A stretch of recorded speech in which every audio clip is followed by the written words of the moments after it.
three of the most powerful forces on Earth, the world's greatest military, the world's most sophisticated intelligence service, and the wealthiest oil kingdom in history, they all tried to stop one country. They all failed.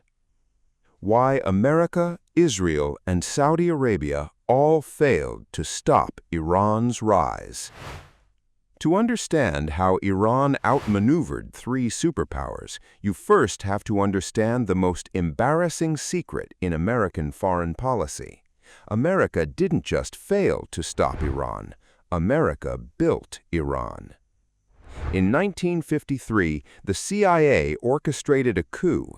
They removed Iran's democratically elected Prime Minister, Mohammad Mossadegh, a man who had the audacity to nationalize Iran's own oil, and handed power back to the Shah, Mohammad Reza Pahlavi. The Shah was America's man, America's ally, America's puppet, critics would say, and for 25 years the U.S. poured money, weapons, technology, and nuclear expertise into Iran.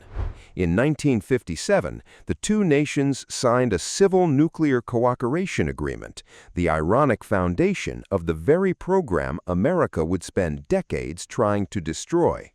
The Shah wanted 20 nuclear reactors. America helped plan them. France helped fund them. Iran was being built into a regional superpower by the very countries that would later try to contain it. And then, 1979. Ayatollah Khomeini returned from exile from Paris. The Shah fled. In 79 days, 2,500 years of Persian monarchy collapsed. And every weapon, every technology transfer, every strategic relationship the U.S. had in Iran was now in the hands of a government that called America the Great Satan. Here is the first reason America failed to stop Iran's rise. They had already built the foundation. But here's the thing nobody talks about. After the revolution, Iran actually tried to make peace with America. In 2003, Iran sent Washington a secret memo, a grand bargain, full transparency on their nuclear program, recognition of Israel, crackdown on Hamas and Hezbollah, normalization of relations. The Bush administration, led by Vice President Dick Cheney, threw it in the trash. History would call that one of the most consequential foreign policy blunders of the 21st century. Because 1 year later, America invaded Iraq, and in doing so, handed Iran the greatest strategic gift it had ever received. Saddam Hussein was Iran's worst nightmare. For 8 brutal years, 1980 to 1988, he waged war against them. 500,000 Iranians died, with chemical weapons provided in part by the West. Iran never forgot. When America destroyed Saddam in 2003, Iran's supreme leader reportedly celebrated privately. He didn't have to lift a finger. America had just eliminated Iran's greatest enemy for free. Then it got better. With Saddam gone, Iraq's majority Shia population, long oppressed, rose to power. And those Shia leaders, many of them had spent years in exile in Tehran. They had Iranian Revolutionary Guard connections, Iranian loyalties, Iranian funding. Tehran quickly filled the post-war vacuum, utilizing its leverage with Shia groups to influence politics in Baghdad. Iran gained a foothold in Iraq that it had tried and failed to achieve through 8 years of war.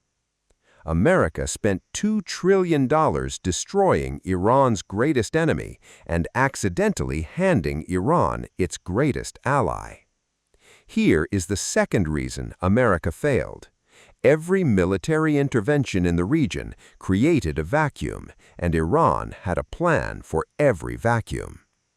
While American generals were planning invasions, Iranian General Qasem Soleimani was building something far more dangerous, a shadow army.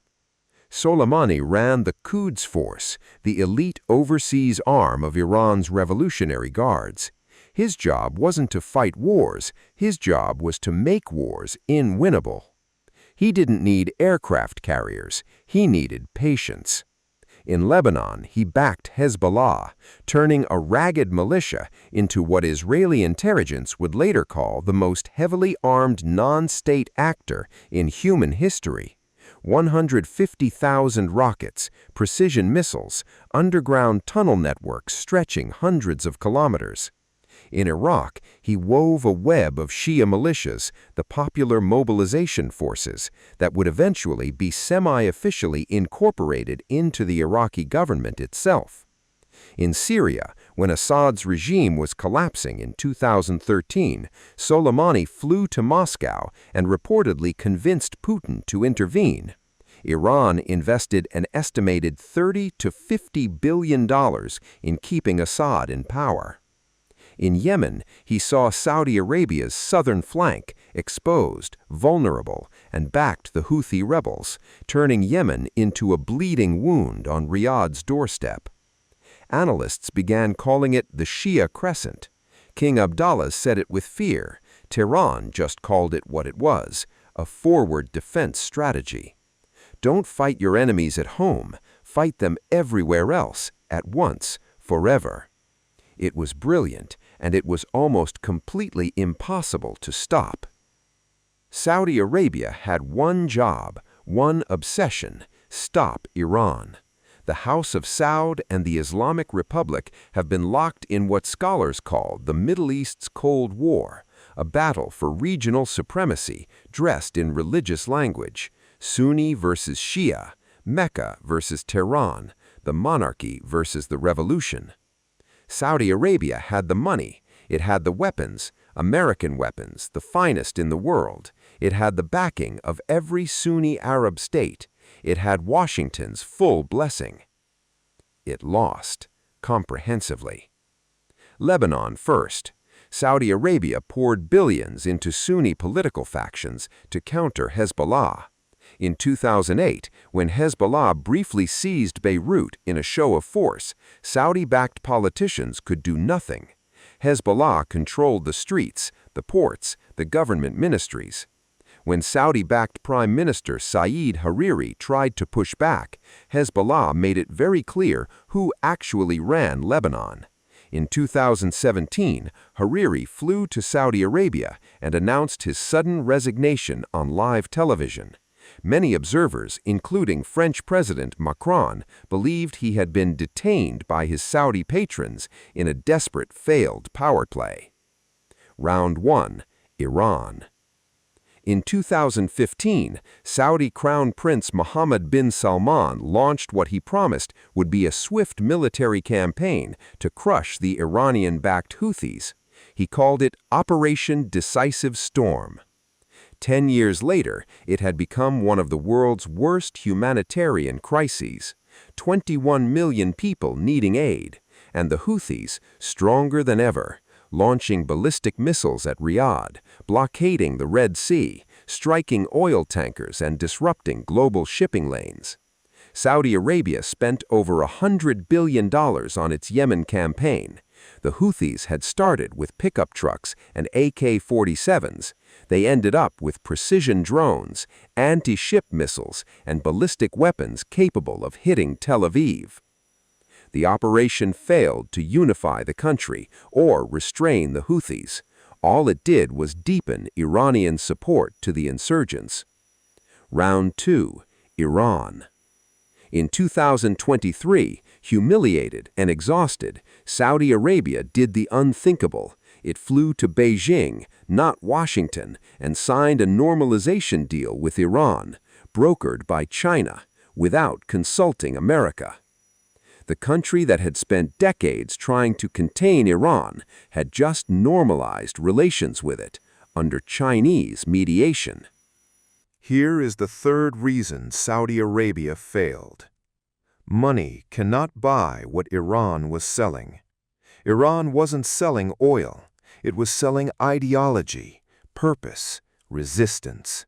And that's something you cannot outbid. Benjamin Netanyahu has been warning the world about Iran's nuclear bomb since 1992. 1992, Iran is 3 to 5 years from a bomb. 1995, 5 years away. 2002, a few years away. 2012, this, a cartoon diagram of a bomb drawn at the UN podium, with a red line near the 90% enrichment threshold. He was right to be worried. He was wrong on the timeline. And in trying to stop Iran, Israel may have inadvertently made the problem worse. In 2010, Israeli and American intelligence unleashed Stuxnet, the world's first digital weapon, into Iran's nuclear facility at Natanz. The computer virus destroyed roughly 1,000 centrifuges. It was breathtaking in its sophistication. Iran rebuilt, and built better. When Natanz was attacked physically by Israeli strikes, Iran built a new facility at Fordo, buried 90 meters deep inside a mountain, designed to survive a nuclear strike. The deeper Israel pushed, the deeper Iran dug. In June 2025, Israel launched the most significant airstrikes on Iran since the founding of the Islamic Republic. Then the United States joined in, striking nuclear facilities at Natanz, Fordo, and Isfahan with the most powerful bunker-busting bombs in the American arsenal. U.S. intelligence estimated it pushed back Iran's nuclear breakout timeline by 9 months to a year. By May 2026, less than a year later, American intelligence sources confirmed that Iran was still approximately 1 year from a nuclear bomb, the same estimate as before the strikes. The IAEA confirmed that while bombings had damaged Natanz's entrance buildings, making it temporarily inaccessible, the program remained intact. Somewhere, 440 kilograms of uranium enriched to 60%, enough material, if further enriched, for 10 bombs, remained unaccounted for. Here is the fourth reason Israel failed. You cannot bomb knowledge. Once Iran learned how to enrich uranium, how to build centrifuges, how to construct underground facilities, that knowledge lived in thousands of Iranian scientists' minds. You can destroy a building, you cannot destroy a PhD. And here's the darkest irony of all. Every attempt to destroy Iran's nuclear program may have made Iran more determined to actually build a bomb. In October 2025, a senior Iranian official said on the record, "If I returned to the defense portfolio, I would move toward building an atomic bomb." The logic is straightforward. Iran watched the world and drew its own conclusions. North Korea got a bomb? Nobody invades North Korea. Iraq didn't have a bomb. Iraq was invaded. Libya gave up its weapons program. Libya's leader was dragged into the street and killed. Iran watched. Iran learned. The more aggressively America and Israel pushed, the more Tehran concluded that a nuclear weapon was the only true guarantee of regime survival. Every strike didn't stop the program. Every strike just justified it. America tried one final strategy: sanctions. Crush the Iranian economy until the people revolt and the regime collapses from within. It didn't work. For 45 years, the Iranian people have suffered under crushing economic pressure. Their currency collapsed, their savings evaporated, inflation hit 40, 50, 60%. Whole generations grew up unable to buy apartments, start businesses, or travel freely. Yet the Islamic Republic survived every crisis, every wave of unrest, every economic shock. Why? Because sanctions don't remove governments, they punish people. And punished people sometimes turn their anger not at their own government, but at the foreigners doing the punishing. Sanctions don't breed revolution. Sometimes they breed nationalism. Iran also found workarounds. Russia, China, shadow oil tankers sailing under false flags, cryptocurrency, gray market financial networks of breathtaking sophistication. And critically, when Trump withdrew from the 2015 nuclear deal in 2018, he didn't crush Iran, he freed Iran. Freed from the deal's restrictions, Tehran restarted enrichment, installed its most advanced centrifuges, and shrunk its nuclear breakout timeline from 1 year to potentially just weeks. Obama had predicted it exactly. Pulling out of the deal would leave America with a losing choice between a nuclear-armed Iran and another war in the Middle East. He was right on both counts. So, why did they all fail? America failed because it could not separate strategy from ideology. It destroyed Iran's enemies, refused Iran's peace offers, withdrew from the one deal that was working, and made Iran more paranoid, more determined, and more dangerous with every passing decade. Saudi Arabia failed because it tried to buy what cannot be purchased. Iran wasn't offering a transaction, it was offering an identity, a cause, 1,000 years of Shia grievance compressed into a single revolutionary moment, and that no amount of money can outbid. Israel failed because military force can wound a nuclear program, but it cannot kill one. You can crater the buildings, you cannot crater the knowledge inside the minds that built them. Every strike Iran endured became a reason, in Tehran's logic, to dig deeper, enrich further, and accelerate. The hunter's pursuit became the hunted's motivation. And here is what all three missed, what all three got wrong at the most fundamental level. They treated Iran as a problem to be solved, a regime to be toppled, a program to be destroyed, a treasury to be emptied. They never asked the harder question, what does Iran actually want, and is any of it negotiable? In 2003, when Iran reached out with an open hand, the answer from Washington was a closed fist. That choice, that single, arrogant, incurious decision, may have cost the world 20 years of war, thousands of lives, and a nuclear crisis that has no clean ending. Iran's axis of resistance today is weaker than it has ever been. Hezbollah battered, Hamas devastated, Assad gone, the Houthis cornered. Iran itself economically exhausted, politically fractured, and facing a generational crisis of legitimacy from within its own borders. Iran may have spent 45 years winning every battle for regional influence, and still be losing the war for its own soul. Because the greatest threat to the Islamic Republic of Iran was never America's aircraft carriers. It was never Israel's bunker busters. It was never Saudi Arabia's oil money. It was always this: the young Iranians in the streets of Tehran chanting the name of a future their government cannot give them. No sanction ever scared the regime the way those voices did. No airstrike ever shook the supreme leader the way an unveiled woman walking down Valley-e Asr Street did. The Islamic Republic survived America. It survived Israel. It survived Saudi Arabia.